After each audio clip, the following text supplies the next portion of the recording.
My Skullies, welcome to the Conjurer's Table.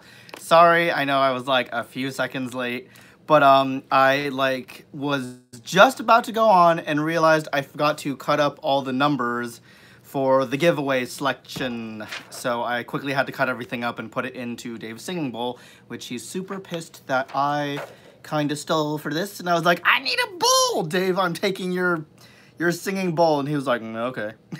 But he's like, just give it back to me so I can cleanse it later. I was like, that's fine.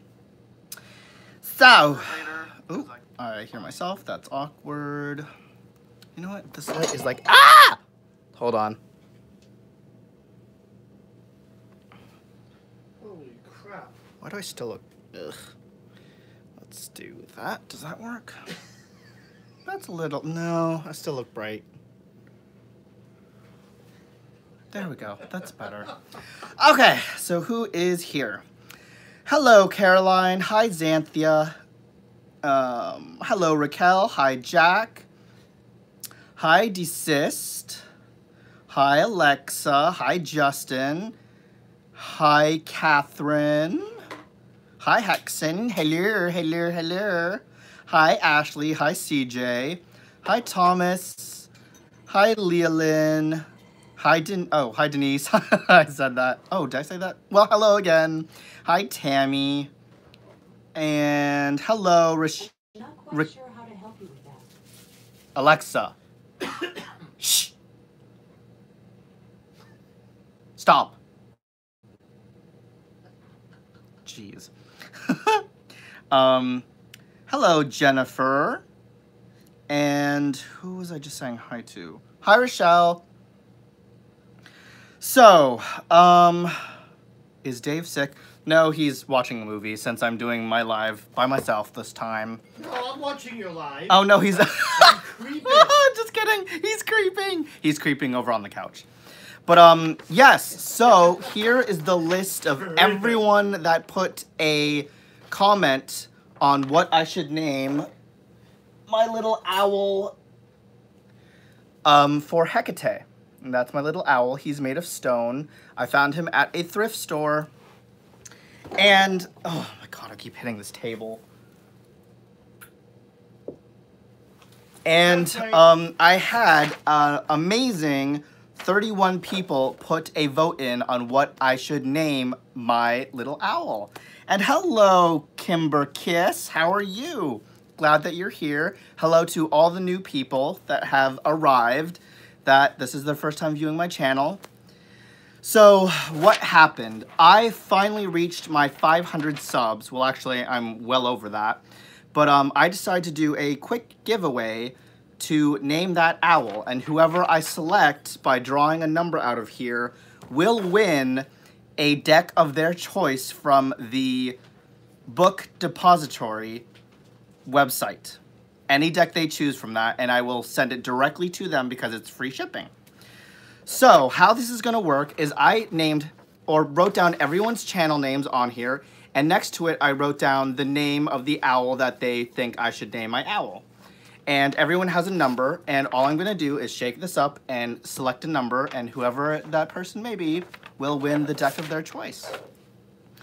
And then what I'm going to do after that is just read from my book, Santeria, the Religion, because this is such a fascinating book, and it's a tradition that I've been very interested in because everyone knows I practice hoodoo, voodoo, and I know a little bit about Santeria and the Orisha, but I've really wanted to dive into it. And now you guys get to dive in with me because this is such a cool religion and practice. Before I do that, let's just see who else is here. Everyone's just saying hi. Okay, so. Ooh, drum roll, drum roll. Shake it up, shake it, shake it, shake it. That didn't really shake. It was more of just slid around on the bottom. Okay, so I'm just gonna physically shake everything around, I guess.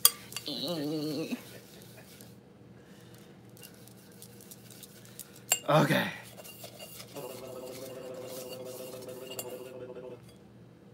Dave's making weird noises on the side. He's like, That's the drum roll from National Lampoon's Christmas Vacation. or the, who was it that hiccuped? She was like, Yeah, exactly. She's the mother-in-law. okay. So the lucky number is number 29, who is, oh my God, Justin Townsend. And the name is Hedwig. Congrats, Justin Townsend. Woo! Yay! My owl now has a name. His name is Hedwig. And Justin, you just won yourself a free deck of your choice from the book depository. So I will message you somehow. I don't know if you have a Facebook or not. But most of the people on here have a Facebook that I'm friends with. So, actually here, I will type my email for you, Justin. So you can email me and we can keep in contact on what deck you choose. So, Justin, my email is right here. I'm typing it out.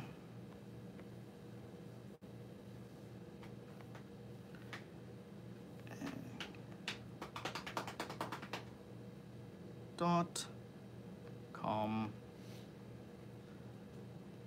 So Justin, I just posted my email right there. If you can shoot me an email so we can start discussing what deck you choose from thebookdepository.com so I can get that shipped out to you. Whew! That was fun. So many names. And a lot of good ones. So next time when I do another giveaway, guys, I'll probably go back to what I first did when I chose the few, or actually, I don't know. Do you guys like this version better of when I chose a random number, or did you want me to decide the name and whatever name I like, it goes to whatever corresponds to the YouTube channel? That's completely up to you. That was awesome, Maddie, not Mary. Tangerine. Shh. So a little backstory to Mary was, I think, Tangerine, was it you that accidentally typed Mary when you were trying to type out Maddie? And then you were like, oh, Maddie's new name is Mary. I was like, confusion. How about no? You should pick the name first. I like when you choose the name better. Okay, yeah. So, yeah, guys, I was just trying to test out something different. Next time what I'll do is I will do top 3 favorites. So I'll choose my top 3 favorites, and those top 3 will get prizes depending on who the top 3 are. And then obviously I'll have a first place winner, second place, and third place, which I'm kind of shooting myself in the foot now because I was like, there was a long list of names I loved, but I'm just going to quickly read through all the names that people chose because there were actually some very interesting ones in here. So on the list, we had Gretchen Wing, who chose Owly. There was Tina D'Andremateo, who chose Snow. D. Silvermoon, who liked Hexaba. Wisdom of the Bumblebee, who liked Asocius, which meant the one who creates knowledge in the dark. Then Sparkling Sia liked Vita, which means white in Swedish. Esoteric chose Oscar. Whispers of Three liked Hawk. Shimara Warrior Spirit liked Clock, which in Hoodoo means wise and cunning. Then there was Sherry Bug, who liked Snow. Lillian, I can't read my own handwriting. Samsil, who liked Mr. Elliot. Lilypad, who liked Owlkate. Tar Apple, who liked Archie. Miss 64 Babs, who liked Alvis. Acorn Cup, who liked Athena after the Greek goddess. Frog by the Hedge liked Oscar. Angela Grady liked Ragnall, which means wise and powerful. Kat Widowson chose Becca. Thomas Dale liked Hector. Tammy Marie liked Wiesel. Nam Kwa liked Sight. Tribal Woman chose Wahoo, which means owl in Cherokee. Rochelle Days liked Brownin. Carmen liked Doctor Who. Wilding Child chose Shamira, which means guardian and protector in Hebrew. Barefoot Taurus liked Albus Dumbledore, which I thought was awesome. Lulu Dark liked Professor G. Tangerine Layla the Sleepy Oracle liked Poco, which was also a cute one. Ashley T liked Doctor Who as well. Justin Townsend, our winner, chose Hedwig. Desist Dodling liked Bubo, and supportive tarot liked Alwyn, which meant great white and blessed in Welsh. So, guys, a lot. Oh, congratulations. Oh, Oh! Yay! Raquel, you hit 500. Congrats. That is really exciting. I love it, guys, when everyone starts to do giveaways and they're like, I reached a certain amount. It's just awesome to see everyone growing in this community. It really is awesome, you guys. And you guys all chose amazing names for the owl. I wish I could have chosen everyone's name. I wish I could have chosen like 7 so I could be like, okay, Owl, today you're going to be Albus Dumbledore, and tomorrow you're going to be Hawk, and then the next day you're going to be Archie. That would have been kind of fun. Why didn't I do that? Next time. I'll be doing another giveaway when I reach... I'm debating if I want to do one for 600... or do I want to wait for 650? Decisions. Who knows? I might do it when I reach 60. 60? 600. Correction. Maddie, this is on Gmail. Oh, no. Oh, no. That's, like, my actual email. It's just matthew@mqsolera.com. Or if you want, Justin, I can give you my Hotmail one, if you prefer that one. Oh, let me see.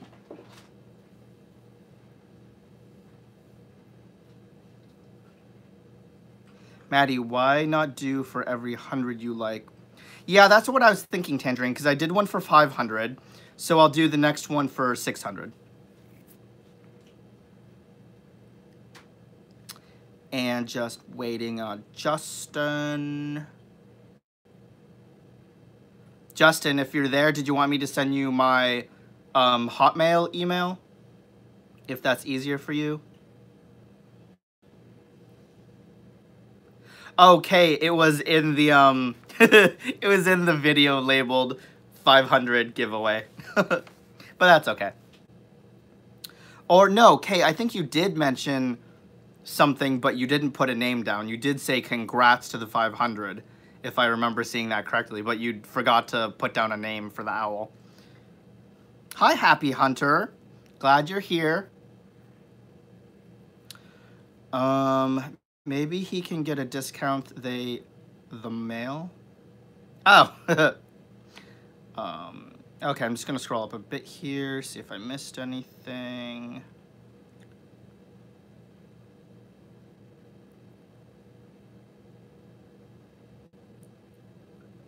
Everyone's just saying hi.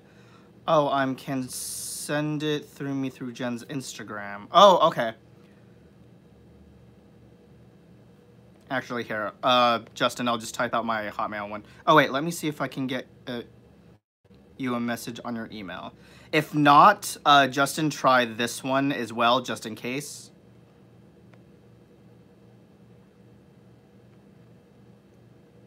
Oh, wait, Matthew, I forgot my own name. Our score.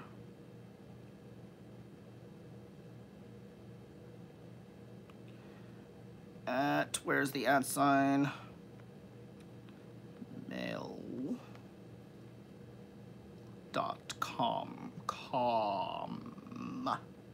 There we go. Justin, that's my other email, just in case the other one doesn't go through, which it should go through. Okay, well...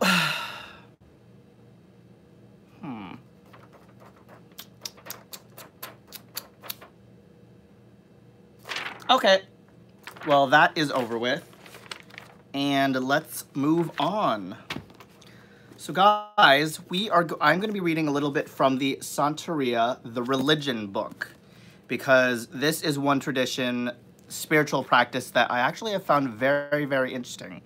The reason being is because Santeria is derived from the Yoruba tradition, and it's a sister religion to voodoo, which is something that I practice. And I've been practicing voodoo and hoodoo now for about 8 years, and I've always been interested in studying about Santeria and the Orisha, and I've just never really sat down to actually study it until now. And what inspired me to want to study this was Hexen, because Hexen is very, very, very knowledgeable when it comes to Santeria and the Orisha. He's a wealth of knowledge, and I was looking at books up because I was like, are there any good books on Santeria? And I came across this one, and he was like, that is one of the good books that I would suggest. So I got myself a copy, and I'm going to share with you guys on what it is about. Ooh, do I want to start with the introduction, or do I want to do the Orisha tradition?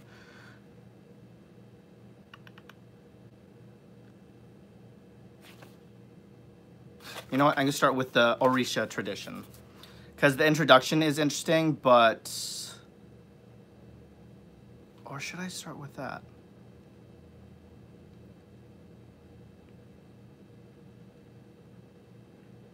Actually, no, I'm going to read a little bit from the introduction, because I just kind of skimmed through the first 2 paragraphs, and it's actually quite vital, because it gives a little bit of a history of what Santeria is and where it originates. And then I'll go into the Orisha tradition. And before I do that, let me just check this. Oh, and guys, for those who are new here and those who are old, that sounded weird to say. Those who have returned, that have followed me from the beginning, and those who are new, if you have questions, make sure to type them in all caps so that I know that you're asking a question, because if you type it in lowercase and I'm not looking at the screen right away, I'll kind of might skip it. So if you have it bold in all caps, then I'll be able to find it immediately when I'm scrolling through the chat. Wow, thanks, Maddie. Anyways,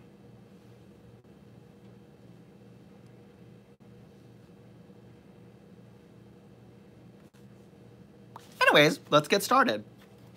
So, introduction. Page 1, the introduction. So, Santeria was born in Nigeria, along the banks of the Niger River. This is the country of origin of the Yoruba people, many of whom, along with the members of other African tribes, were brought to the New World by slave traders over 4 centuries ago. The Yoruba brought with them the colorful mythology of their religion, known as in Cuba as Luchimi, and in Brazil as Macumba and Candomblé. The Yoruba people originated in southwestern Nigeria. At one time, they had a powerful and complex social structure organized in a series of kingdoms, the most important of which was Benin. The kingdom of Benin lasted from the 25th century until 1896, when it was dispersed by English colonists. Benin was a form of theocratic autocracy where the Oba, or king, had absolute power. The advanced culture of the why can't I talk today, guys? Hold on. I need some wine here. Oh, actually, I lied, because I had dumped out the rest of the wine from last night. So I actually have here an interesting concoction. So let's see if it actually tastes good. It's a mix of, what did I put in here? I think I put, hold on, I don't even remember. Oh! Okay, guys, this is gonna sound crazy, but I'm all about experimenting. Sorry for like the random moment of like pausing. But I mixed bourbon with a little bit of ginger ale, which I've never tried before. So let's see if this actually tastes good.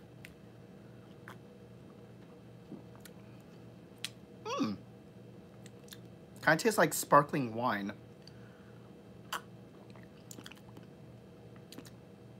More like a bourbon wine. A sparkling bourbon wine is what it tastes like when you mix bourbon with ginger ale. Maybe I'll relax a bit and I won't stumble over my words. Hi, Wendy and Deer Park. And who else came in? Jacob. Welcome, welcome, welcome, everyone. I'm just quickly sipping my drink here and loosening up a bit, and I was reading a little bit on the introduction to Santeria, the religion. Okay. So, where was I? Had absolute power. The advanced culture of the benign civilization can be appreciated in the beautiful works of bronze and ivory dating from archaic times to the 17th century that can be found in many museums around the world. At the beginning of the 17th century, the Yue people invaded the religion. The Yue people invaded the region of Dahomey and the neighboring kingdoms, forcing the Yoruba tribes to migrate to the Nigerian coast, where many of them were captured by slave traders and brought to the New World.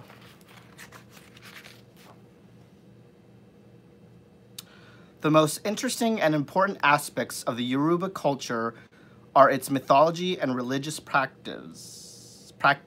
That's not a word. Practices. Extensive studies of the Yoruba cult, notably by William Bascombe and Roger Bastide, have shown that the Yoruba pantheon is extremely complex and sophisticated and strongly reminiscent of the ancient Greeks. That's actually interesting. I did not know that. Their deities, also known as Orisha, are believable and extraordinarily human in their behavior. The term oh shit. The term Orisha is of uncertain origin, but some anthropologists believe that it is derived from the word asha, meaning religious ceremony. Others claim it is formed of the roots ri, which means to see, and sha, to choose. So risha, to see and to choose. There are many Orishas in the pantheon. Some authorities believe that in Africa their numbers exceed 600. In Latin America, their numbers fluctuates between 20 and 25. That's a lot of Orisha. 600 of them. That's kind of similar to the Loa in, in Voodoo, because there are main Loa that we look up to, but just because there are several that we know of, there are millions more. So it kind of makes sense, seeing as the Orisha are a sister spirit to the Loa of Voodoo. So let's go into the Orisha tradition. So that was just a little background, a tiny background on how Santeria was born. Let me just quickly scroll up, see if there's any questions. If you drink too much, Maddie, you might stumble words more. Yes, I'll drink to that. Okay, Tangerine. Right, I'm like already, like slightly, maybe slightly a little. Oh, but why can't I English today, right? I can't English today, you guys. I just can't English. I can't.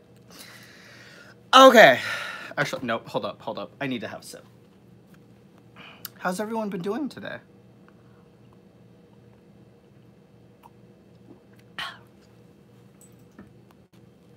Yeah, and notice when I poured the bourbon in this, I think I poured the bourbon up to here, and then the rest of it was the stuff. So if I get a little cray, you know why. I have the bourbon to blame. Maddie and everyone. Oh, hi. Oh, hi, Wendy. Oh, wait. Am I like. Oh, wait. I'm way up. Tipsy, whipsy, Maddie. Just a bit. Okay, guys.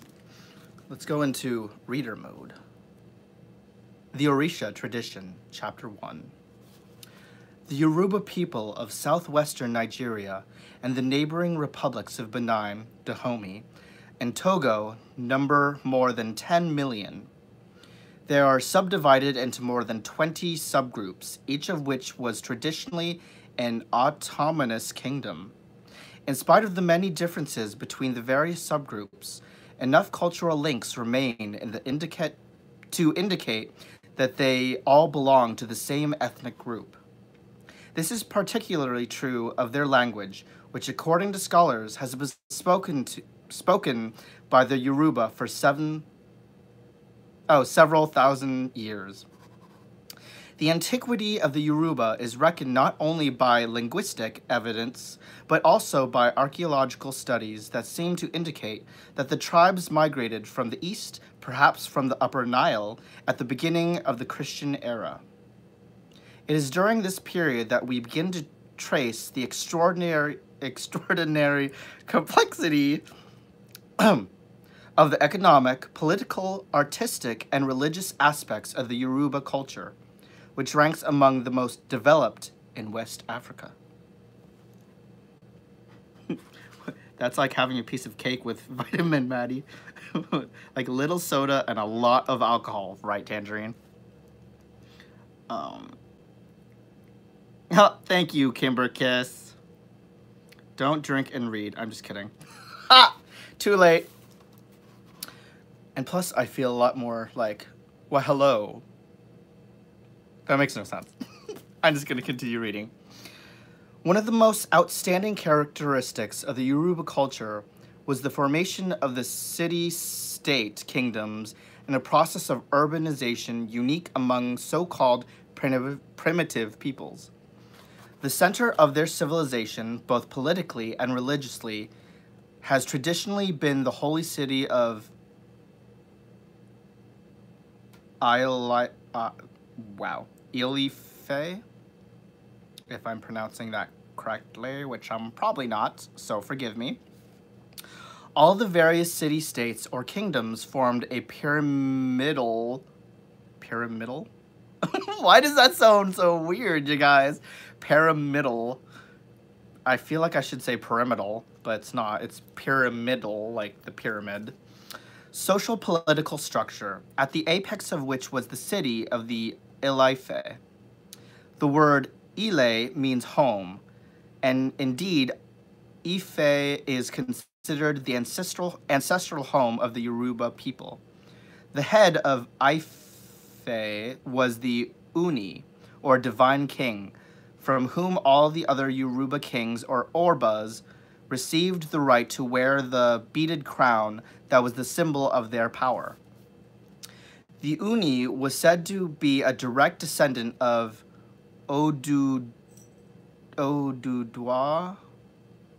the Orisha founder of Ife, and one of the three deities sent to earth by the creator, Olodumare, to oversee the destinies of mankind.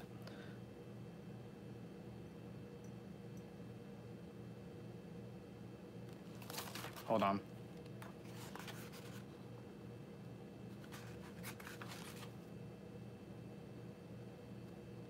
Okay, here's something more interesting. The Orisha tradition teaches the importance of religious tolerance. Many Yoruba believe that this is the reason why Islam and Christianity were so readily welcome when they arrived in Nigeria. Arrived in Nigeria. Today, the vast majority of Yoruba are Muslim or Christians. Actually, that's very interesting. I did not know that. That's very interesting. But the ancient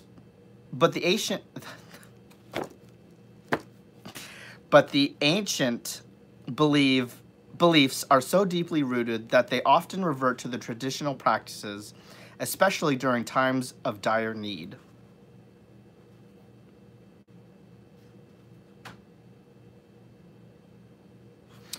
Some Yoruba scholars believe that the Yoruba-based religions of the New World, like Candomblé and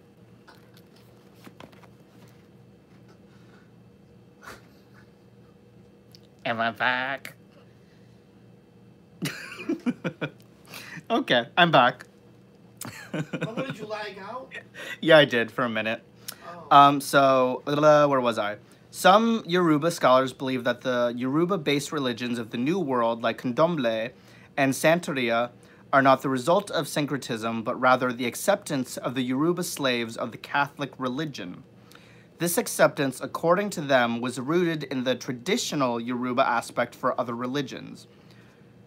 Syncretism is the combination or reconciliation of different religious or philosophical beliefs. The Yoruba did not simply accept the Catholic saints, they identified them with the Orishas. Santeria means literally the worship of saints. Oh, okay, I didn't know that either. And these saints are identified with the Orishas of the Yoruba pantheon. So, guys, a little bit of background. That's similar with voodoo and the Loa, because you can actually take the Loa and match them with a Catholic saint. So that's actually cool to know that the Yoruba can be matched with the Catholic saints, similar to that of the Loa in hoodoo, or in voodoo. You guys liked my face?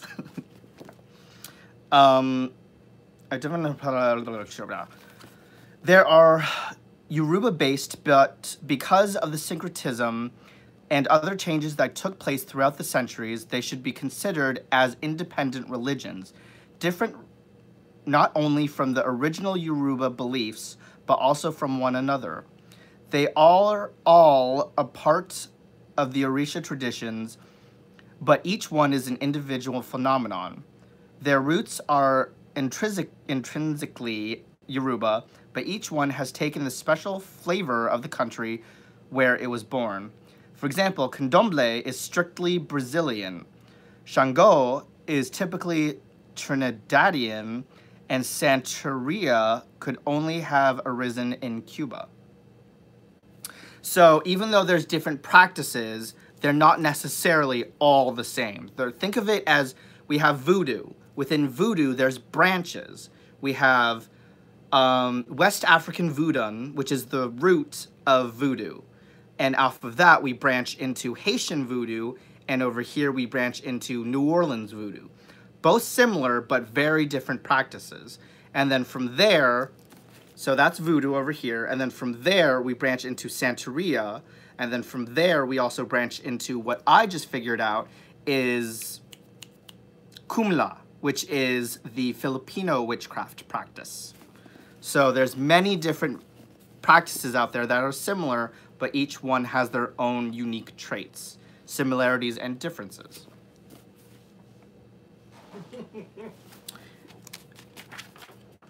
So, question number 2, chapter 2. Oh, did I say that wrong? Catherine Kulam. What did I say? Catherine, did I say Kumla? I meant Kulam. Sorry, it's the bourbon. Yes, I meant to say Kulam, which is the Filipino version of witchcraft, which I just discovered is actually a branch of voodoo. Kumla. I did say Kumla, didn't I? Oh, that's so bad. I meant to say Kulam. So what is Santeria? Chapter 2. To the Santeros and to its millions of practitioners, Santeria is known simply as the religion.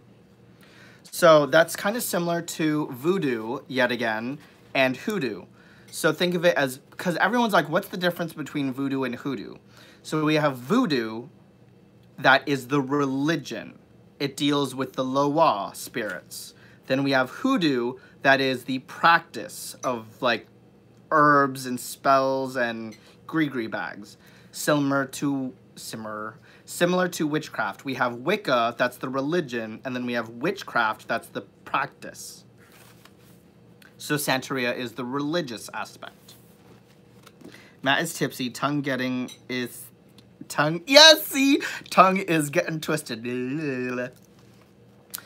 So, as I just said, simply as the religion.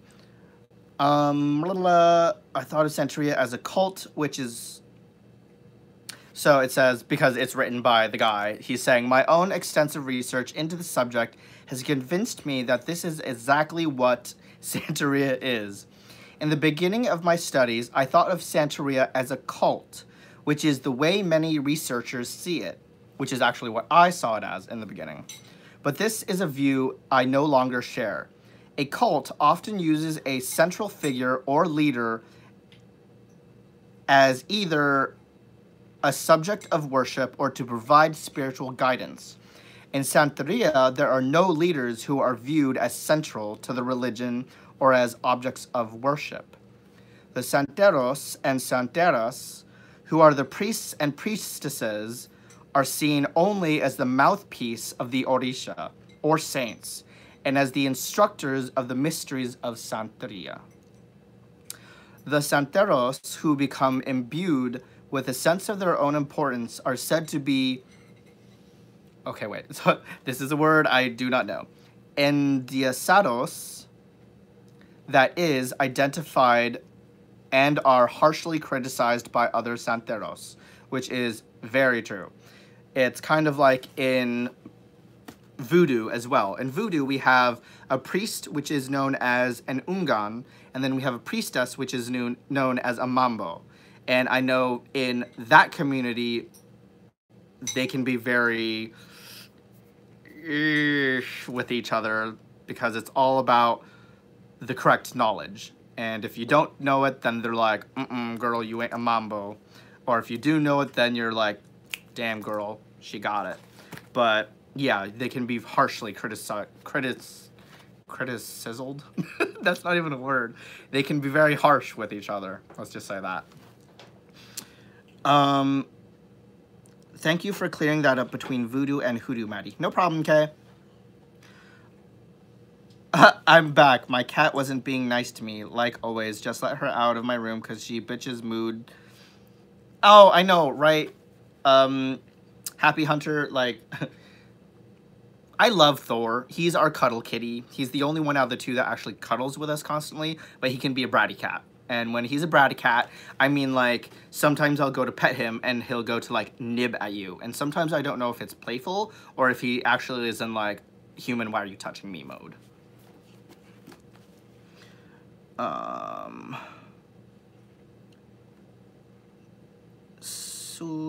I get it now. It's like Canadian English versus American English versus British English. The base of voodoo is shared with similar chains in the link. Exactly, Tangerine. Left the room for 2 seconds to use potty, came back, and my cat has elbow deep in my hot chocolate. Oh my god, don't you hate that? Like, the other day, sorry to, like, branch off for a second. I was eating McDonald's. I know, right? What's new? And I, like, went to the bathroom and came back, and Thor was, like, trying to steal a french fry. Actually succeeded. And I tried to, like, swat at him to, like, well, not actually hit him, but, like, try and get him away. And he, like, ran off with a french fry. I was like, moment of silence for my fallen french fry. Maddie, it all depends where you're touching him. Oh, no, like, for example, like, I will just pet him on the back of his head like this, and he'll, like, turn around and go, ah! Like that, and he just won't have it. And I'll be like, okay, fine, you can have your space, bratty cat. And that sounded really wrong, depending where I'm touching him. I don't touch him there. Matlish, new language, catching on. Oh my gosh. Right? I'm speaking Matlish when I go... Okay, so, like most established religions, Santeria worships a central creative force known as Olodumare, who corresponds to the concept of God. The Orishas were created by Olodumare to manifest his will and express his essence in nature. So Olodumare is the first, at least what I'm getting, the first Orisha, and he is the creator of everything. What is so funny, Dave? Dave!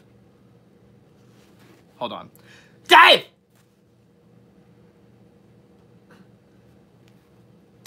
Dave! Are you watching a movie or are you still on my live? I'm watching a movie. Oh, wow, he tuned me out. He's watching a movie. He was like, nope, not today, I'm watching a movie. No wonder why you burst out and giggle. We were supposed to be watching movies together tonight. I know. Yeah, it's supposed to be us tonight. Just a little longer, then we can watch the movie after. Okay. Right? Everyone forgets we can hear him giggle in the background. Hey, think of it as ambiance. You look Like the ridiculous gentle with where your laughter. headphones are placed right now, Dave.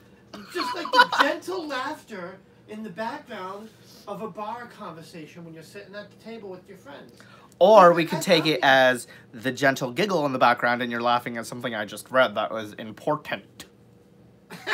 Or you're laughing at something that was said in the group. Either or. I sent you a message to your mail, Maddie. Okay, I will check it at the end because I have my iPad that I use for the chat, and obviously I'm filming with my phone, so I can't check my email right away. But I will check it right after, Justin. He's terrible at multitasking. I'm amazing at multitasking. What you talking about, girl? I can walk and text. I can... Actually, I can't drink and text. Actually, Random Maddie fact. I cannot drink and text. It's weird. Like, I'll be texting on my phone, but when I have to drink something, I will literally stop, put my phone down, and drink. I can't drink, walk, and text at the same time. It's just weird. And you can't hold a conversation and text at the same time. I can. Okay, No, I can't. you cannot. I can't, guys. I am that person that when I try to text and someone's talking to me, I guess apparently I tune them out. I can't help it. Because, like, or especially when I'm trying to type something important. It's hard for me to try and type and get my thoughts down on the phone and listen to them at the same time. It's not even conversation. It's like I've had to stop you from walking into traffic when you were texting on the phone. Oh, there was one time when we were in London last year. Do you remember that when we were walking and I was texting and I ran into a stop sign? Yes! It was so awkward. And I went, whap! And I was like, oh my god, what did I just hit? And Dave goes, congrats, Matt. You just walked right into a stop sign. I was like, oh my god, that hurt. He's like, well, that's what you get for texting and walking and not paying attention. Anyways, I can't drunk and text. The universe is sending a message, right? It's like, Matt, get off your damn phone. Okay, so, where were we? Did I just finish that part? Oldumare.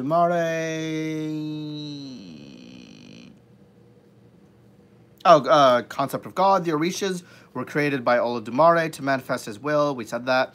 They are also the guides and protectors of mankind. The Orishas are not really gods, but the children and servants of Olodumare.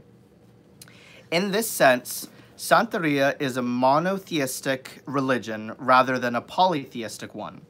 The Orishas. Why do I keep wanting to... Hold on. When I mess up like this, I'm just going to take a sip. Because taking a sip is what we always need. Especially at the end of the day when you spend 6 hours on a bloody client doing a beautiful haircut, beautiful color, beautiful blow dry, curl it out, and what happens? She tips you $5. And you're like, oh, thank you. I'm just great that you feel so appreciative of the 6 hours I spent making you look beautiful. But no, you appreciate me by giving me $5. Let's drink to that, guys.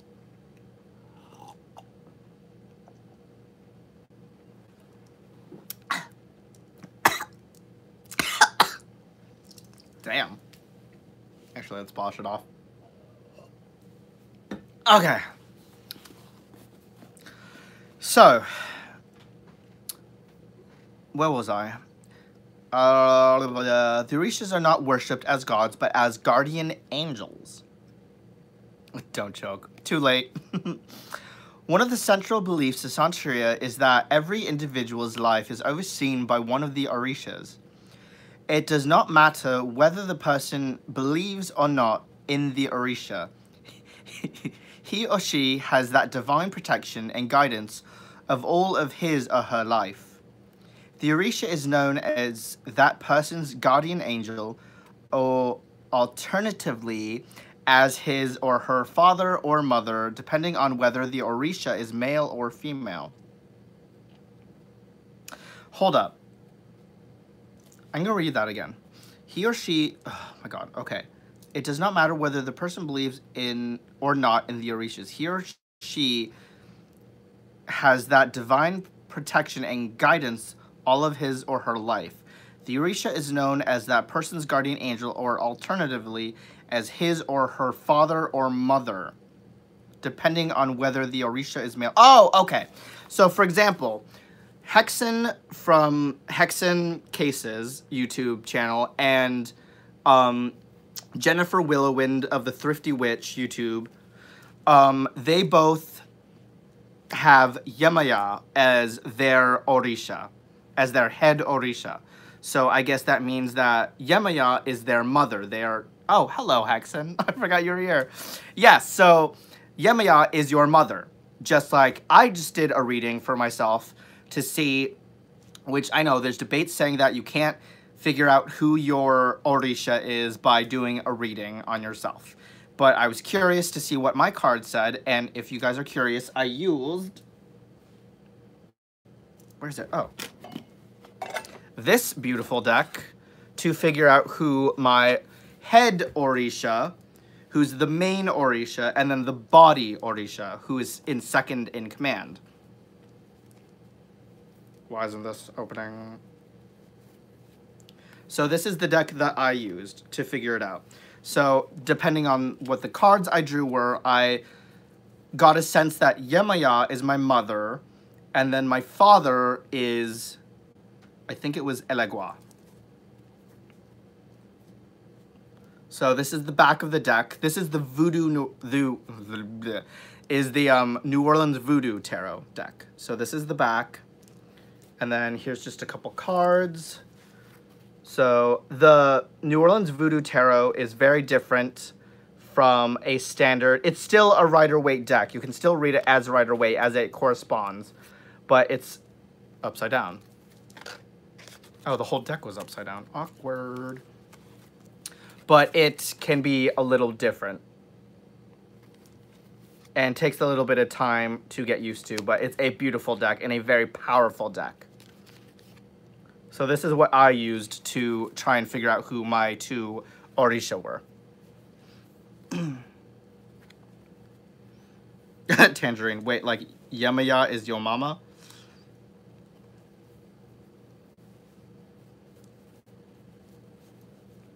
Okay, I'm gonna put that back and continue. So Hexen, everything I'm reading so far, does that sound on point to you? Because I know you know a lot about Santeria.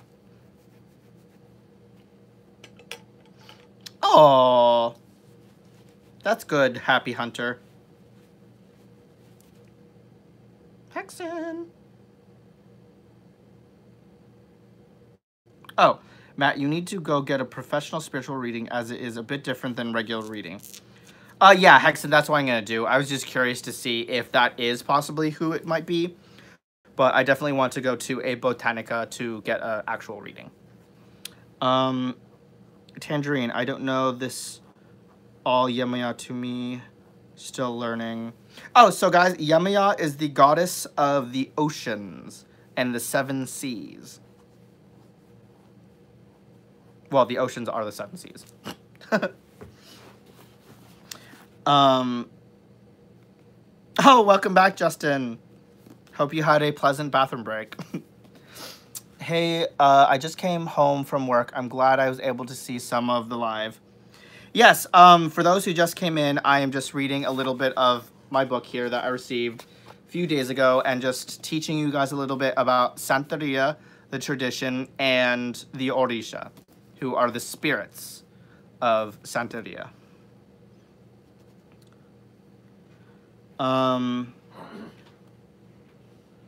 Oh, okay, now I fet it, Maddie. Oh, Hexen said, so in the spiritual reading, the reader will tell you who your main Orisha is, as well as your ancestors who walk beside you. Yep. So Hexen, for example, Raven, who owns the voodoo shop down the road from me, he is a practitioner of the Candomblé, Brazilian practice of Santeria. And I actually am going to be trying to talk to him in the spring to talk about initiation so I can learn about the candomblé practice and work with him to become initiated in that practice. And I also talked to him, and he can do a reading for me. It's going to cost $80. But the good thing is I will be able to find out who my main Orisha is and how to work with them. So hopefully that'll be good. But I'll also check out some botanicas to see if they do some readings, because I'm very curious to know which Orisha to work with. Well, not like which Orisha to work with, but which one is willing to work with me. Because you don't just go, oh, hey, Orisha, I'm going to work with you, whether you like it or not. It's like you can't just really work with them. It's like they have to be willing to work with you. They're very neutral, but it's just out of respect. Because sometimes an Orisha or a Loa will be like, I don't know if you're right for me. I mean, you can still work with me, but I may or may not work with you. But at least as long as you know... Shh! Dave, what is so funny over there? Now I lost my train of thought. They will know... You will know who your Orisha or Loa is and know which ones will definitely work with you no matter what. As Dave giggles in the background. Yes, candomblé is also a branch of Yoruba traditions from Brazil. Exactly, Hexen. Do New Orleans and Brazil share the same practices? They are similar, but also very different. For example, New Orleans is more of a voodoo tradition. So they actually work more with the Loa spirits, and it's more about working with the ancestors as well, and charm work. So we do a lot of gree bags. We do a lot of, well, not we, they.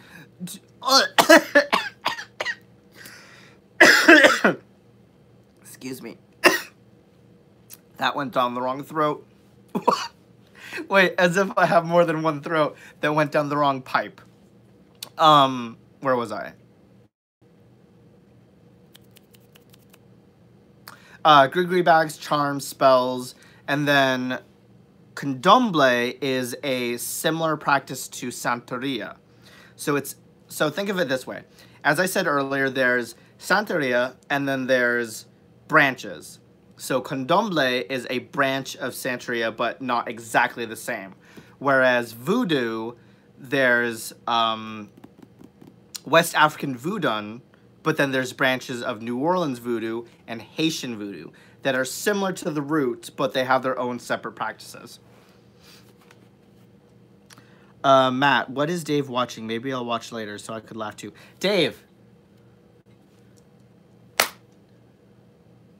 Hold on, guys. Dave! That got his attention.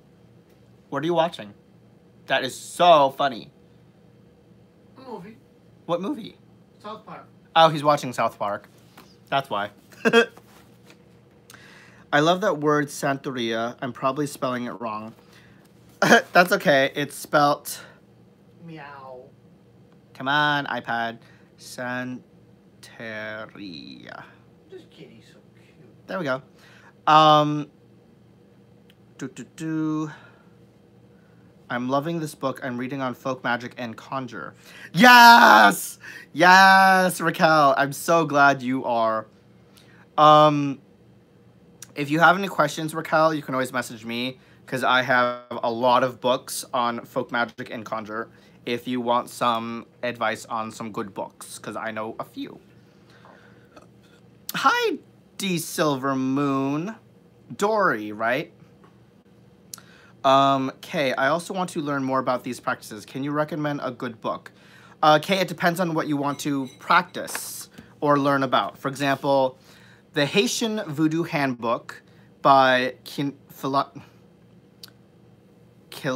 my god, why can't I remember his name? No, that doesn't sound right either. Kinaz Filon is a good book. Also, he writes another book that's called the New Orleans Voodoo Handbook. And then there's also these books. Oh, wait, they're underneath here. So there's also The 365 Days of Hoodoo that I would recommend. And this is by Stephanie Rose Bird. And then I also recommend Old Style Conjure, Hoodoo Rootwork and Folk Magic by Star Cassis. This is also another really good book. And this is actually written by a Mambo priestess of Hoodoo. And then another book I would recommend is Working Conjurer, A Guide to Hoodoo Folk Magic by Hoodoo Sen Moise. And this guy is a Hoodoo priest, a Ugan of Hoodoo. So those are my favorite books. Doop. Come on, iPad, flip the right way, do your thing. Matt, do you have social media? I do. Actually, guys, I will post my Facebook. Hi, Jen. Welcome. I hope you had fun earlier tonight, because I know you went out with your gals. So, my Instagram is Matt M.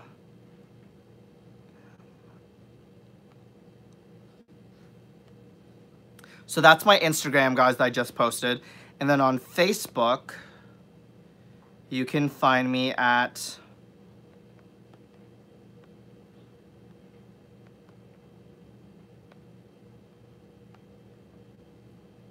that. I have no sound on because I'm waiting for a movie to start. Oh my god. Oh, here I am just about to ask her what she is watching, and she can't even hear me. Can someone ask her what she's watching for me? That would have been awkward. Waiting for a response. That was never going to come because she couldn't hear me. Hold on. I'm just going to see if there were any other questions. And my iPad's being stupid again. Do you have any good books about Papa Legba? I feel like he has chosen me, but I do not know how to go about it. Alexandra, I just posted my Instagram and my Facebook. You could actually message me on Facebook, because I know a lot about Papa Legba, but also in those books that I recommended on Hoodoo practice. Actually, no, those are about Hoodoo. You want books on Voodoo. I would recommend for Voodoo, the New Orleans Voodoo Handbook by Kenaz Falan, because that's a very, very good book and actually that sounds so wrong, talks about the different Loa and all about New Orleans Voodoo. Hi, everyone. I have a douchebag Peter story to tell you tomorrow. Oh, juicy. Ooh, the shade of it all. Which should I read first, Maddie? Just your opinion, please. Honestly, well, it depends on what you are wanting to start with. If it's Hoodoo, I would definitely start with... Actually, they're both very different because Old Style Conjure... Really, Dave? Right as... Wait, do that again, Dave. Old Style Conjure... I got my own sound effects, guys. Old Style Conjure... is about Old Style Conjure. So there actually is a difference between Hoodoo and Old Style Conjure. I know, it gets even more complex. Old Style Conjure is way back, and it's more basic. So Old Style Conjure I would actually recommend first, because it's a lot more simpler. Think of it as back in the day when you only used, like, 3 herbs to cast a spell. You used your candle, you used 2 herbs, and your intentions. So that's what Old Style Conjure is about. Hoodoo, which is more modern, this book goes into more in-depth stuff. So it's a lot more advanced. It's a lot more to deal with. For example, like, if you wanted to go collect graveyard dirt, there's many steps to it. Okay, you have to leave offerings here. Then you go ask the spirit for permission. You have to talk to the spirit. You have to leave an offering of this, then you leave another offering here, and then you cleanse yourself. There's like a lot of many steps to hoodoo. So I would recommend starting with the old style conjure book and then the working conjure book. And then if you want to know more about the history of voodoo and hoodoo, I would recommend the New Orleans Voodoo Handbook and the the Haitian Voodoo Handbook. What are you watching? Dave is watching South Park.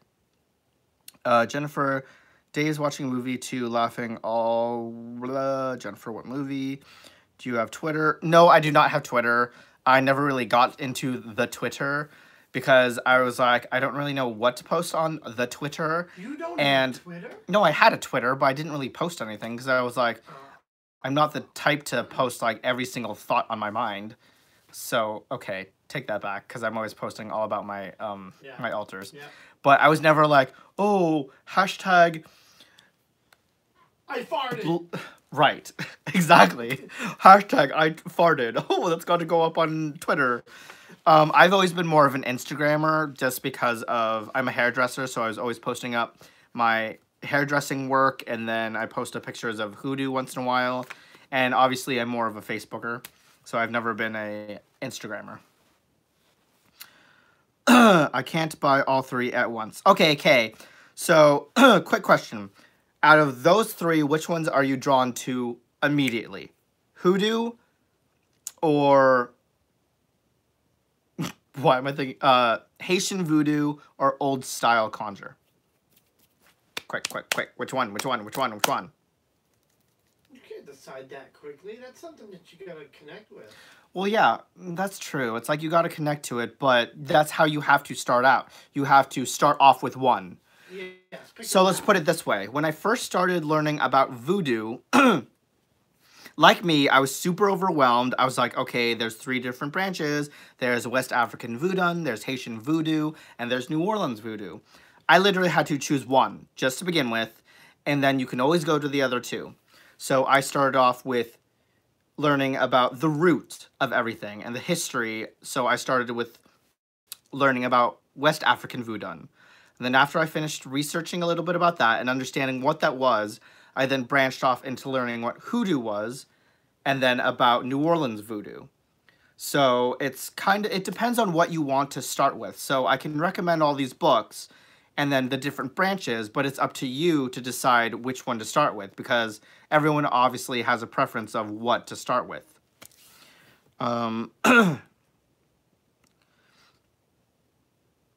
And I'm Matt. What were the first 2 books of voodoo you mentioned? These 2? Well, these 2 were hoodoo books. I mentioned the 2 voodoo. The New Orleans Voodoo Handbook and the Haitian Voodoo Handbook. And they are by Kenaz Filan.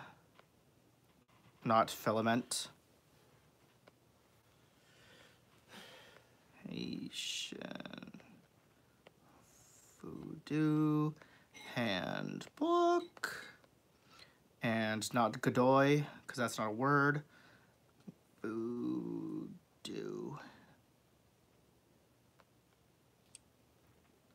Sorry, guys, I'm just typing out the 2 books I just mentioned and who they're by. And where's the plus sign? New Orleans Voodoo Handbook quotation. Okay, guys, those are the 2 books that I said earlier. Oh my gosh, and I spelled the name wrong. Kenaz. Oh, I really hate autocorrect.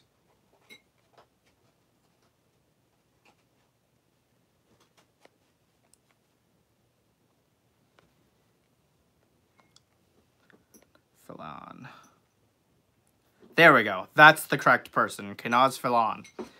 Not what I put. Kenaz Filan. Okay. And how do I get back to the actual chat? There we go. Voodoo is a religion. Hoodoo is the practice. Exactly, Raquel. Old style because of the history.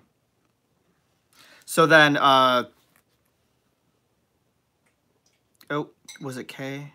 Oh, K, I would start off with the, for you, the old style conjure by Star Cassis. And she has several books, actually. For example, she has one on old style conjure, a workbook. She has one on ancestral practice. She actually has a lot of books. But this is my most favorite one by far. And of course, guys, it's a picture of... I dislike autocorrect too, especially since I spell many words the British way. Right? It's like so annoying. How do you become a Mambo priestess? Good question. Well, first you have to actually be initiated, and then you have to go through all the steps of becoming initiated into a house. And then you go up from there, and I'm actually not quite sure what makes you become a Mambo or an Ungan, which is the male form of a priest. I just know that there's initiation, and then you go through the steps of learning everything, but I actually never really understood, like, what makes you become, what's the hallmark of becoming a Mambo or an Ungan? That's actually a very good question. That's actually one question I never thought of before. So thank you for asking that. How did Star Cassis become a Mambo priestess? Same thing with the earlier question. That is a good question because I have no idea how you become or what makes you become a Mambo priestess or an Ungan. Can I get it on Amazon? I think you can. Actually, this book was... Actually, both these books were at Barnes and Nobles, you guys. Like, literally side by side each other in the... I was going to say the supernatural, but in the... It's not the metaphysical section of Barnes and Nobles. What's it called? Dave! Dave! Oh my god. Hold on. It's the only way I can get your attention, honey. What's that? What is the section in Barnes and Nobles called that these books are found in? It's not the metaphysical section. It's like the... It's not the supernatural. It's the, No, I thought it was metaphysical. Oh, I guess it is metaphysical. No, that doesn't sound right. Well, they're all in the same, in general area. There'll be tarot. Oh, good. They are both on Amazon, you guys. Thank you for checking. There you go. Oh, yes, it's the spirituality section. Sure. There we go. Oh, Dave's like, whatever. I don't care. Go back to my movie. No, I mean... Yes, the old style... Why do I keep saying the old style? The old style conjure book by Star Cassis is very, very good. And so is the working... Excuse me. The Working Conjure, A Guide to Hoodoo Folk Magic by Hoodoo San Moise. Oh,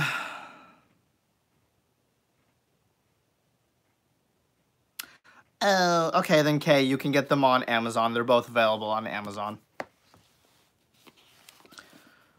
Okay, so back to what is Santeria? Male or female? So when an individual chooses Santeria as his religion, like me, one of the first things he does is to ascertain who is his personal Orisha, which is what I'm going to be doing. This is done through one of the divination systems used in this religion. From the moment he learns the name of his Orisha, the practitioner of Santeria petitions that particular deity constantly and assiduously for help and guidance in his life. He considers himself the child of that Orisha, and if he ever decides to become a Santero, he can only be initiated into the mysteries of that particular Orisha. Oh, that's interesting. When the Yoruba slaves identified their Orishas with the saints of the Catholic faith, the saints became invested with the same supernatural powers of the African deities. They were invoked by the Yoruba priestesses to undertake cures, cast spells, and do the same type of magic usually ascribed to that Orisha. Each Orisha saint was credited with a certain specific attributes that was believed to control some aspects of human life. All natural phenomena and the common occurrences of everyday living were under the direct influence of the deities. No one really knows when a culture starts to leave its imprint on another or how. Throughout the centuries, the Spanish settlers and their descendants became increasingly interested in the ritualistic magic of the Yoruba. The initial interest may have been kindled by a slave being able to cure an illness that was accredited physically. That an accredited physician was rewind. Throughout the centuries, the Spanish settlers and their descendants became increasingly interested in the ritualistic magic of the Yoruba. The initial interests may have been kindled by a slave being able to cure an illness that an accredited physician was unable to conquer, or maybe by the accuracy of his predictions and spellcasting. However, the reason the white man became to attend the primitive rites of the African slaves and occasionally to take part in them. I feel like I read that wrong. Whatever the reason, the white man began to attend the primitive rites of the African slaves and occasionally to take part in them. Yeah, that just sounded weird.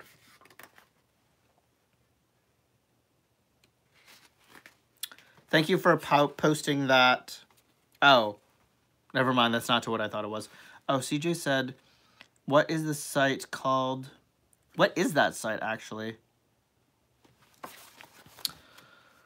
As the magic rituals of the Yoruba became more popular, the Spaniards slowly overcoming the natural reticence of the African priests, managed to learn most of the intricate legends and rites of the occult, until they were allowed to participate in the initiation ceremonies. As soon as the initiate reached adepthood, he renamed the Yoruba practice and called them Santeria. He himself became known as a Santero.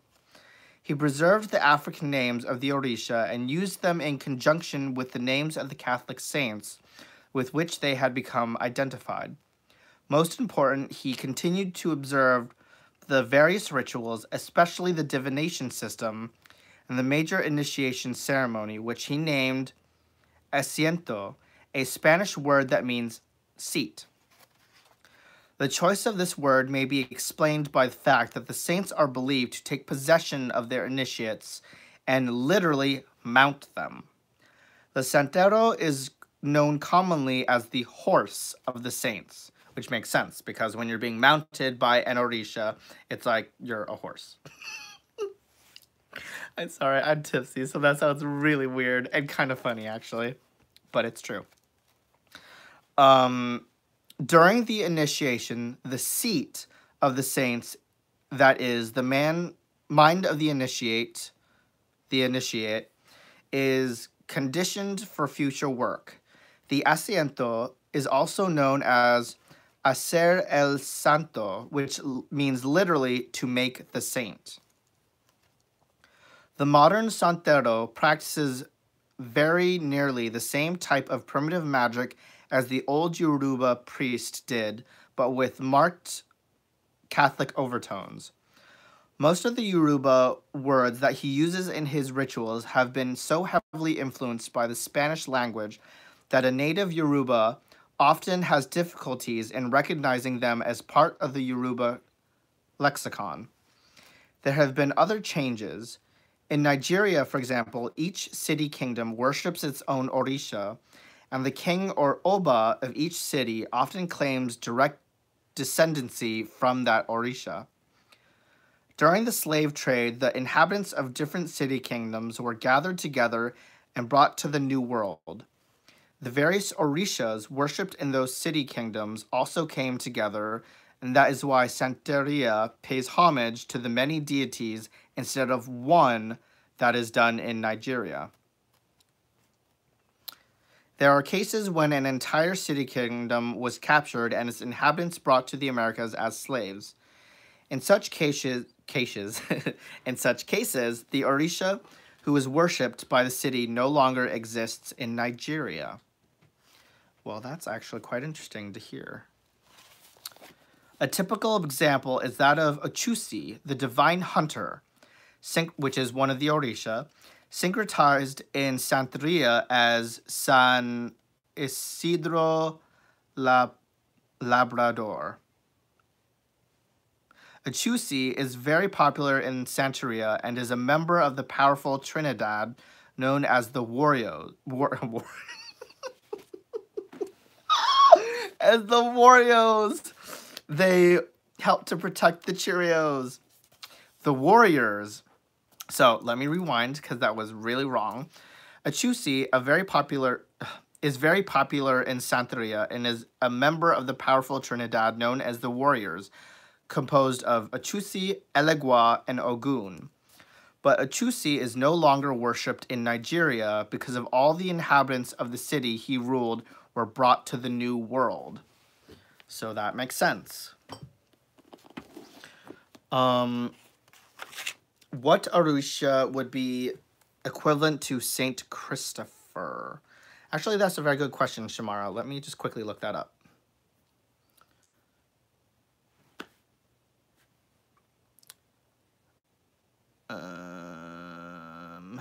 Saint Christo. I hate how my iPad is so goddamn slow. Saint Christopher.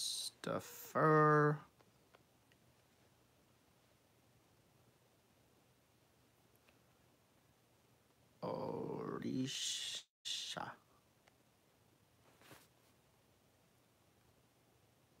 I'm on my iPad, you guys. I'm seeing what... Oh, not... Oh, okay, there we go. So...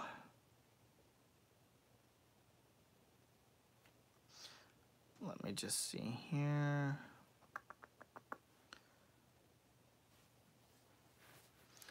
Some medallions coming with pendants and requesting. Patron of travelers. My goodness.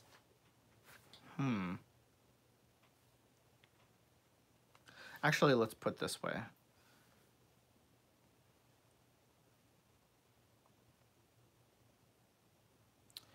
Oh my god. Okay, Google. Come on, Google. Which...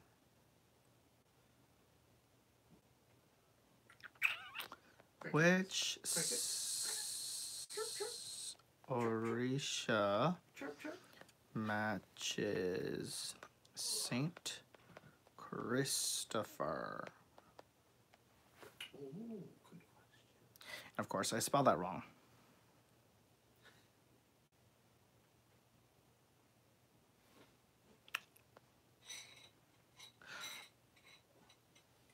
Oh, okay, here's something.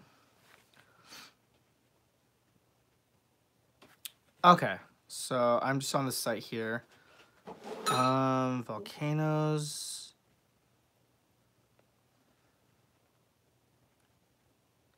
That's Lazarus. Okay, so it's Aganyu. Aganyu is the Orisha of the violence of the earth, of volcanoes and earthquakes. His fiery personality reflects the aspects of his color red. He is also called upon to cure fevers. Despite his fiery associations, Aganyu is also known for once having worked with a ferryman at a river. As such, he has become the patron Orisha of travelers. He is most commonly associated with Saint Christopher, who is the patron saint of travelers in Catholicism. So there we go. Sorry, I'm just waiting to get back up in the chat here. Oh, hi, Dave. I got so excited. I was like, oh, someone's here. I was like, oh, it's Dave. Oh, shit. Oh, God, my iPad's, like, so slow. Aww. There we go. Oh, let's hope it doesn't. Come on. I'm like about to throw this across the room, you guys. Calm down. I know, hun, hun. Hun, hun, my little bun, bun. It's just technology. Okay. So.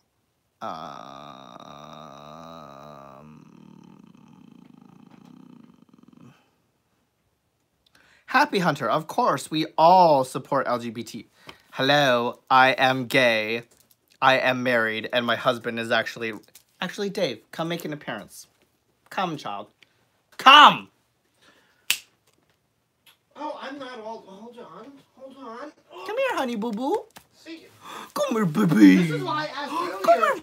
here, baby. Because I would have been ready, but you said, "Nah, I don't want you in my life." So, for those who do not know, well, actually, most of you know, this is my husband, Dave, from the Wizard's Tower. Hold on. Hold on. What are you looking for now? Hold on. Come on, they want to see you. Hold on. I have to build suspense. No, I can't. Hold on. I gotta put like a sweatshirt on so I look nice. Dave, it's a quick 30-second appearance before I shove you out of the way. No. You don't need to get all glammed up. You just hold yourself. Holding myself. I'm holding myself, you guys. Yes. Well, you can hold yourself another way too. Ooh, how naughty. Naughty. Come on, Dave. Come on. I gotta get this. Keep on rolling.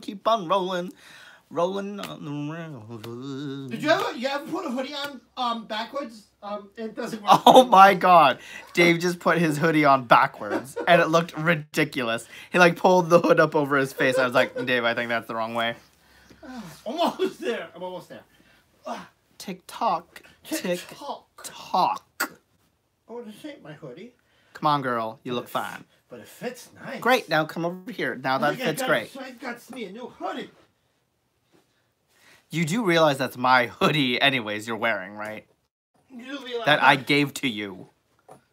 So it's mine. Okay, guys. Drum roll. I present to you my husband, Dave. Hello. And we like the D.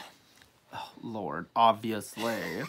The whole world obviously knows that. And now they know we like the D. So this is my husband, Dave. And he has a channel, too. His is ouch, my ear. The Wizard's Tower, and that is one word. His Wizard's channel, Tower. go check it out if you haven't. Yeah, I had my interview with Simon from... He did, which was super exciting. Yeah, so you definitely got to check that out if you... Careful. Oh, my foot's asleep. That's fantastic. If you have, if you haven't seen it over on the Hermit's Cave, it was so much fun. So much fun. Are you high? Because, like, I am your always eyes are all high. wonky, and you're, like, leaning behind me. No, because there's, like, nothing to sit on. Oh, well, This is you don't why- need to sit anyways, because you can go now. Okay. Ow, my hair! Don't pull. Ow, ow, ow, ow, ow, ow. Hold on. Ow, Oh, I'm stuck what? to it. I'm stuck. There you go. Oh. Bye! Really? Oh, He it ruined was my top knot. Rude. Rude. I'll check on St. Christopher. Oh, good. Oh, wow. I was, like, way back in the chat. Okay. Oh, hi, Johnny. Welcome. Okay, so I'm going to read a little bit more. How long have I been on, guys? So I think I started 9. Ooh, I've been on an hour and a half. So I'm just going to read another paragraph, and then I'll stop there for now. Chusi, the New World. In the traditional Yoruba tradition, the various Orishas come in contact with each other. Sometimes they love each other, sometimes they battle each other, but their contacts always take place on a super... Ooh, there's a spelling error in here. Supernatural, but it's spelled supernal. Unless that actually is a word. I think it's meant to be supernatural. Supernatural level. Human beings never interact with or petition more than one Orisha. So that basically means that it's kind of similar in hoodoo or voodoo. When we're talking to an Orisha, or not an Orisha, a Loa, we talk to that individual one. Unless, obviously, you have Papa Legba, who is the guardian of the gateways between the spirit realm and our realm. So obviously he's the first Loa and the last Loa that you call upon. So how it works is, for example, if I'm trying to talk to Bawan Samdi, who is the Loa of the dead, I call upon Papa Legba. I greet him. Hello, Papa Legba. I would like to talk to Bawan Samdi today. Then you go about your business with Bawan Samdi, and then you send Bawan Samdi off on his way, and then you thank Papa Legba for opening the gates for you, and then you say goodbye to Papa Legba. So technically, it's like you're working with two, but you're not technically, if that makes any sense, because you greet Papa Legba, you do your business with Bawan Samdi, you send Bawan Samdi on his way, and then you thank Legba for his time for opening the gates for you. So technically, you are working with one Loa at a time. It's just out of respect. Because how would you feel if you were a Loa or a spirit or a high deity and you had someone working with you and someone else? You'd be like, no, Maddie, I do not want to work with him at the same time. And plus, it makes no sense to work with two at the same time because, for example, if you're doing a love spell, you would call upon Urzuli Freda, not Bawan Semni, who is the Loa of the dead and resurrection. It just makes no sense. So, obviously, each Loa and Orisha are worked with individually. Hi, Lulu. And hello, Word Weaver. Oh, supernal is a word. Oh, okay. I just thought that was a spelling error in here. Clearly it wasn't. Where was I? Supernal. More than one Orisha. In Santeria, the Santeros and their followers interact with and petition all of the Orisha, not just the one in the mysteries they are initiated. What? So that just sounds like that. Wait.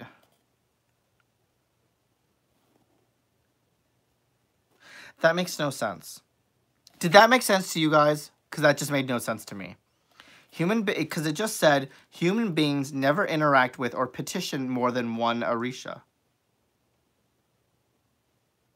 In Santeria, the Santeros and the followers interact with and petition all of the Orisha, not just one in whose mysteries they are initiated.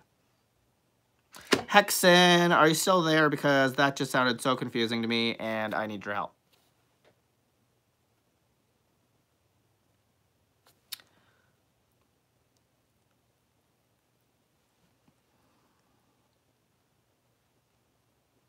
Oh, as I giggle. Thank you, Kay. Well, that just made no sense to me because they were saying that we only petition one at a time, but then they're saying the Santeros and the followers work with all of them. Anyways, I'm going to move on. They also take an interactive part in the relationship between the Orishas. For instance, those Orisha who are antagonistic toward one another, like Yemaya and Oya, or Shango and Ogun, are carefully kept apart in the ceremonies and are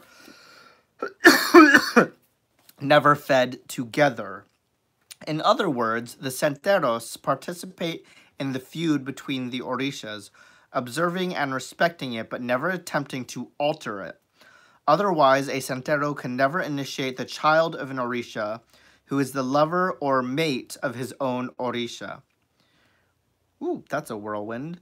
For example, the son of Shango could never initiate a son or daughter of Oshun because Oshun and Shango are lovers. Since the Santero is considered to be the spiritual father of the initiate, such an initiation would be considered an incestuous act. Okay, that makes sense. Because as Oshun and Shango are lovers, think of it this way.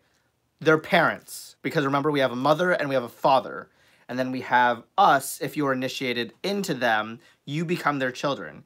If you initiate these two together, you're marrying a daughter and a son together, which is just weird. Which completely makes sense. That would be incestuous. because you're marrying a daughter and a son of a mother and a father.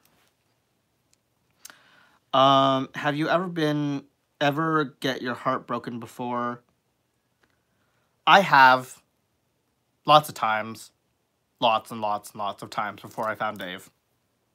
Happy Hunter. Hello, mademoiselle. Let that knot down, Maddie. Oh, my knot? You mean to go like this? And then like this? Oh, for those who want to know, this is what my hair looks like when it's down. It's long and it's blonde. And I could eat it. Exactly, Caroline. That would be a no-no. That would be incestuous, and that's frowned upon.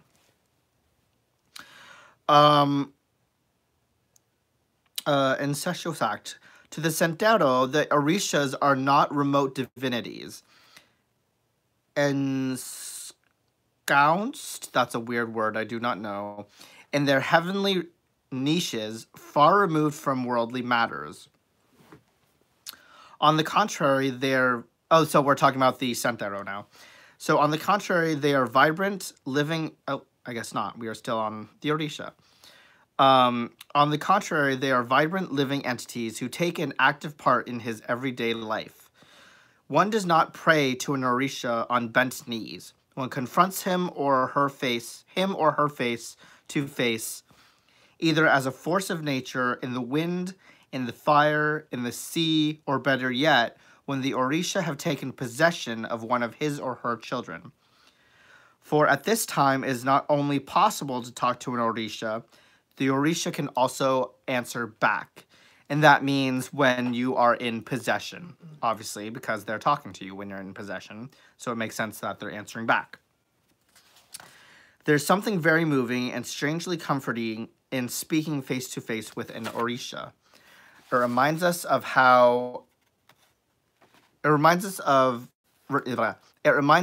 that somehow God is near, that he cares, and that we are not alone. It is the strong interaction with the Orisha that makes Santeria such a powerful and dynamic religion and explains its growing popularity. And that, guys, is the little section on the beginning of Santeria and about the Orisha. Actually, let me just go back to that one page, because... Where was I? Nope, not there.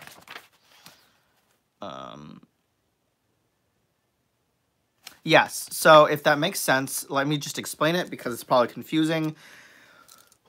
So, when it comes to the Orisha and the Loa, they are deities, but they are not gods.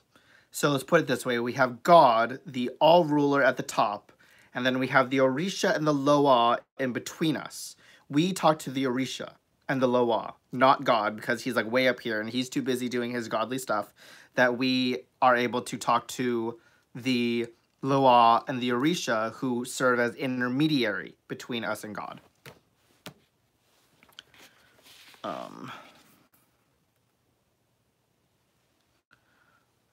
Did Dory say something? Oh, why does my iPad... I hate it when you're like on your iPad or something and it like goes sideways for no reason. My cat is looking for some lovin'.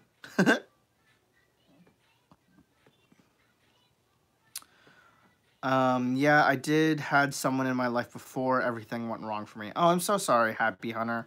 That's really unfortunate. But do not give up on love. Random Maddie fact, Dave and I met online, and we met when we both were literally about to close down all our apps. Like, I sat there for 20 minutes going, you know what? I give up on love. I give up on everything. I give up on dating apps. I give up on men. And I was literally about to close all my apps. And then I got a little message back from Dave saying that he was interested, that he wanted to meet up for dinner. We set up a dinner date at Applebee's, and it blossomed from there. So long story short, never give up, because guys, love comes to you literally when you least expect it, and when you stop trying to search for it.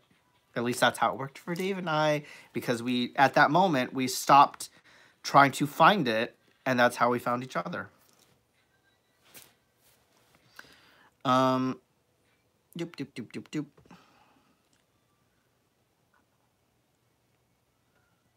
Oh, thank you, Word Weaver. I still don't know how to pronounce that, though.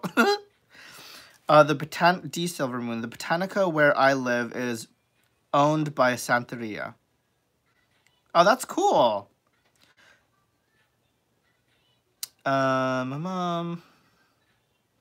Maddie, maybe it's just one at a time. Or I'm just like, never give up. Exactly, Caroline. Want now how we meet with that person.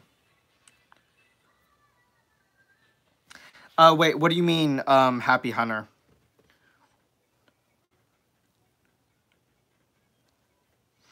One at a time, but different one each time. I don't know what you mean by that, Kay. Love comes to you at Applebee's. Sounds like a good pitch. Right? No, but it was so cute because, like, during our dinner date at Applebee's, Dave was, like, trying to talk to me, and I kept on giggling, and he's like, what is so funny? I'm just like, I'm sorry, your dimples are just so cute. I cannot stop, like, giggling because I just want to pinch them. That's how it happened for my son as well. Oh, good. A success story. Shamara, that's good. It's good to hear that love does exist out there. I believe that everyone is born to a matching paired soul. There's one there out for all of us, and it's just to destiny to decide whether or not that time for you is to meet. Sometimes I believe that maybe within this lifetime. Sometimes I believe that... Okay, that kind of sounds weird to say. Never mind. I won't say the second part, because I was going to say sometimes you may not be destined to meet them in this lifetime, but you may cross them again in the next, which sounds very anti-happy there, but let's just stick with the positive and say that everyone has a matching pair out there, and you are destined to meet each other within this lifetime, whether it's right now or a little bit later on in life. Just never give up hope. Oh, you will, D-Lam. You will. Gosh, how long have I been on for? Ooh, I started at 10, right? No, 9, 10, 11. Oh, almost 2 hours. Okay, right, Tangerine. Okay, guys, so I'm going to actually wrap it up so I can actually spend a little bit of time with my husband for the rest of the night and watch a movie with him. So I hope you guys had a fantastic learning experience. Congrats again to Justin, who won the giveaway. Woohoo! And he gets a deck of his choice from the book depository. And thank you all for bearing with me as I taught you guys a little bit about the Santeria tradition and the Orisha. And with that, I bid thee all farewell. And thank you so much for the new people that arrived. And thank you for all those who have supported me thus far. And what am I going to do next? You know what I'm going to do is, I think next time I go live, I am going to practice doing some readings because I have my New Orleans Voodoo Tarot that I showed you guys earlier, and I actually haven't done any actual readings on other people, only for myself, so I want to see how I do with that. So I think the next time I go live, guys, I will be doing some readings. So hope you all have a good night, good morning, or good day, whatever it is or for you around the world. And thank you guys for all stopping in. Have a good day, guys.